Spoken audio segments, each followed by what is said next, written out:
இன்றை தொட்டு இரண்டாம் பகல் நாம் சோழ தேசம் நோக்கி பிரயாணிக்க உள்ளோம்.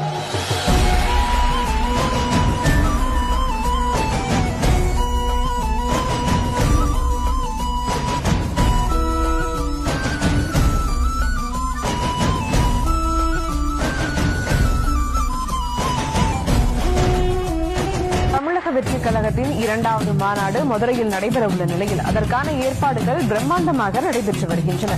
தமிழ்நாட்டு சிங்க தமிழம் வாராரு, கருப்பு சூரியன கம்பீரமா வாராரு.